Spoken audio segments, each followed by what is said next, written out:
Halo anak-anak, selamat pagi. Apa kabar? Baik-baik saja, sehat ya?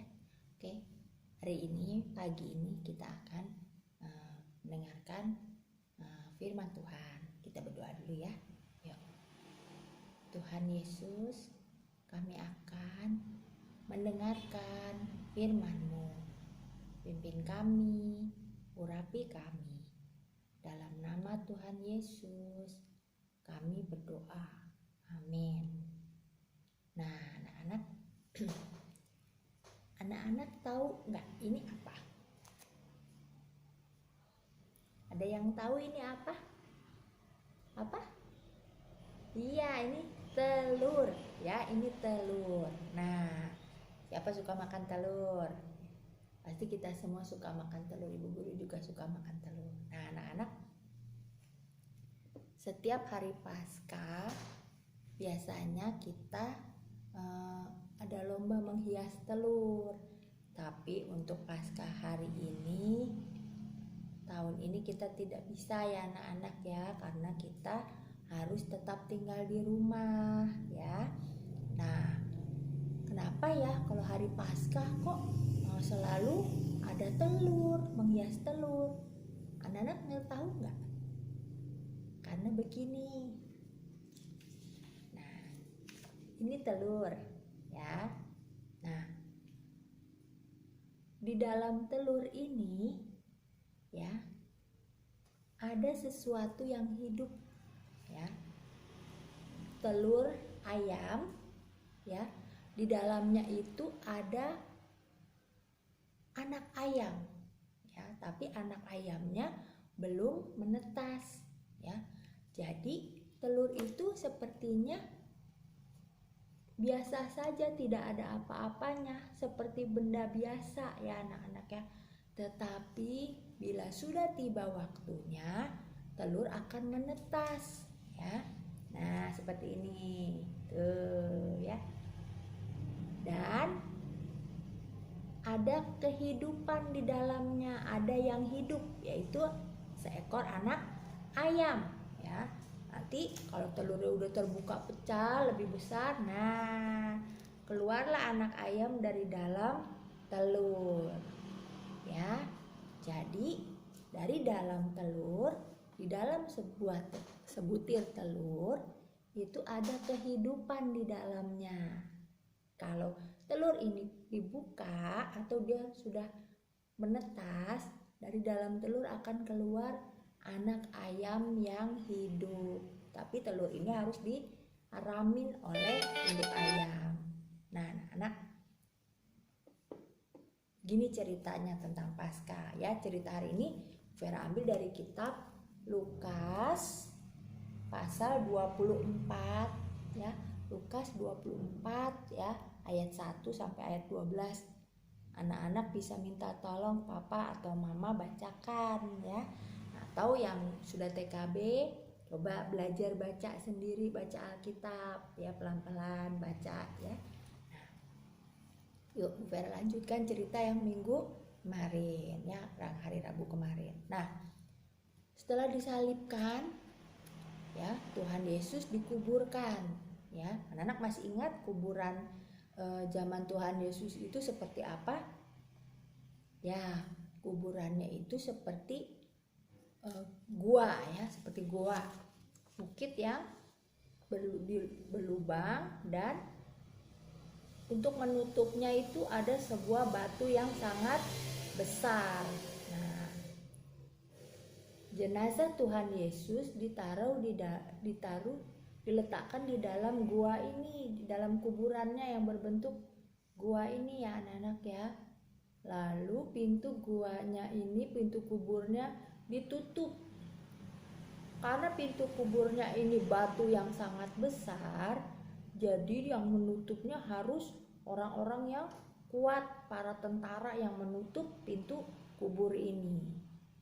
Nah, lalu kubur Tuhan Yesus itu dijaga oleh para tentara anak-anak, serdadu-serdadu Romawi ya. Mereka menjaga kubur Tuhan Yesus tuh. pintu kuburnya sudah ditutup ya, lalu dijaga oleh para tentara semalaman karena mereka takut jangan-jangan nanti jenazahnya Tuhan Yesus dicuri oleh para murid. Karena waktu Tuhan Yesus masih hidup, Tuhan Yesus pernah bilang bahwa dia akan disalib dan mati, lalu pada hari yang ketiga dia akan hidup kembali. Nah, tentara-tentara itu menjaga kubur Yesus supaya Yesusnya jangan bangkit lagi, jangan hidup lagi katanya. Jadi dijaga anak-anak. Tetapi anak-anak tahu pada malam itu juga terjadilah sebuah gempa bumi yang sangat besar, ya, yang menggoyangkan tempat itu sehingga, nah, pintu kuburnya terbuka, anak-anak. Ya, para tentara ketakutan karena ada gempa bumi, gempa, ya. Lalu pintu kuburnya ini terbuka sendiri, anak-anak. Tidak ada orang yang membuka, ya, tetapi pintu kuburnya itu terbuka oleh kuasa Tuhan. Pintu kubur ini bisa terbuka, ya. Jadi para tentara ini semua ketakutan karena pintu kuburnya terbuka dan gempa bumi yang sangat besar. Akhirnya para tentara ini kabur semua meninggalkan kubur itu. Nah, anak-anak, keesokan pagi-pagi sekali, murid-murid Tuhan Yesus, ya, yang perempuan, ya, ada yang namanya Maria dan juga Maria Magdalena, dan satu orang lagi, ya anak-anak, mereka pagi-pagi sekali pergi ke kubur Yesus karena mereka mau memberikan wangi-wangian di kubur itu, ya. Mereka datang ke sana.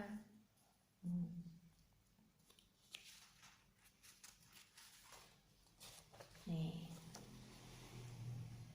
yuk kita pergi ke kubur Yesus, kita berikan wangi-wangian di kuburnya supaya harum wangi. Kita berikan minyak dan rempah-rempah di sana supaya jenazah Tuhan Yesus tidak lekas membusuk tapi tetap baik, ya, tetap wangi.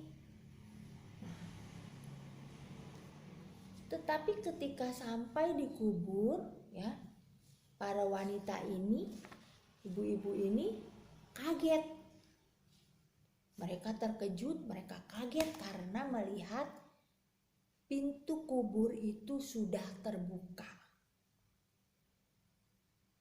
Lalu mereka cepat-cepat lari masuk ke dalam dan mereka melihat ternyata di dalam kubur itu sudah kosong. Tidak ada lagi jenazah Yesus. Yang ada hanya tinggal kain putih yang dipakai, kain kafan yang dipakai untuk membungkus jenazah Tuhan Yesus. Dan mereka kebingungan waktu itu, mereka cari kemana jenazah Yesus, kemana. Ketika mereka sedang bingung, tiba-tiba tampaklah 2 orang malaikat. Malaikat itu berkata, "Mengapa kamu mencari Dia yang hidup di antara orang mati? Ia tidak ada di sini. Ia sudah bangkit." Malaikat ini berkata kepada Maria dan teman-temannya bahwa Yesus sudah tidak ada di sini karena Dia sudah bangkit. Lalu malaikat ini juga berkata, "Ingat, bukankah Yesus pernah berkata bahwa Dia harus mati di kayu salib, tetapi pada hari yang ketiga Dia akan bangkit kembali?" Ingatkah kamu akan kata-kata itu?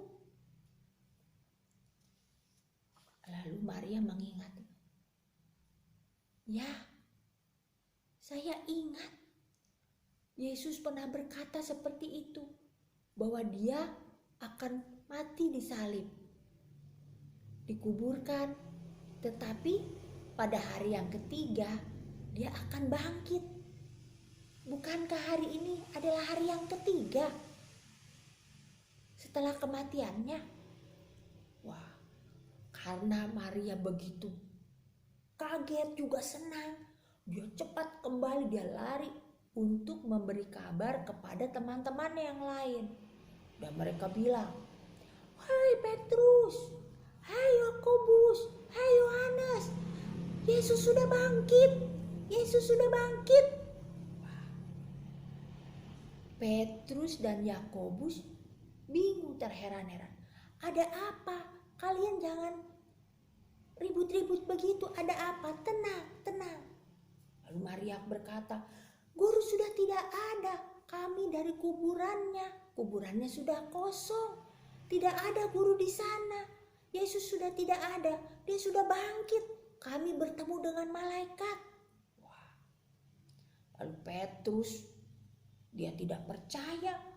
Dia cepat lari menuju ke kubur Yesus. Nah, dan di sana dia melihat,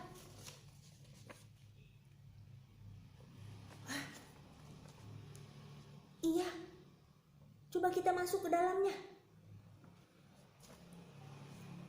Dan di dalam kubur itu, Petrus hanya melihat kain kafan yang dipakai untuk membungkus jenazah Tuhan Yesus.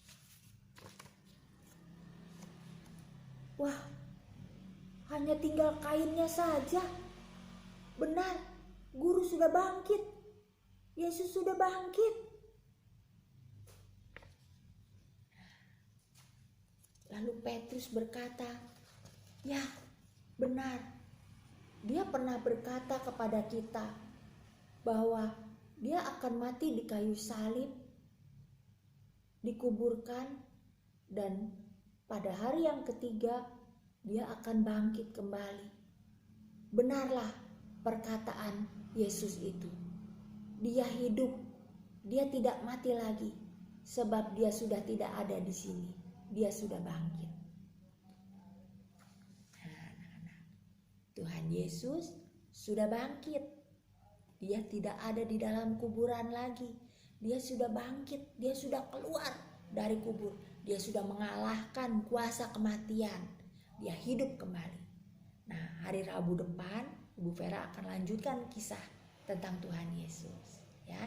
Nah, kembali ke soal telur tadi, ya, telur Paskah.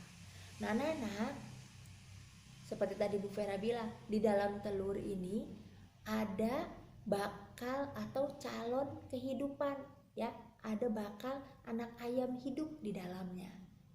Kelihatannya sih tidak ada apa-apa, tapi bila telur ini sudah pecah atau sudah menetas, akan keluarlah anak ayam yang hidup.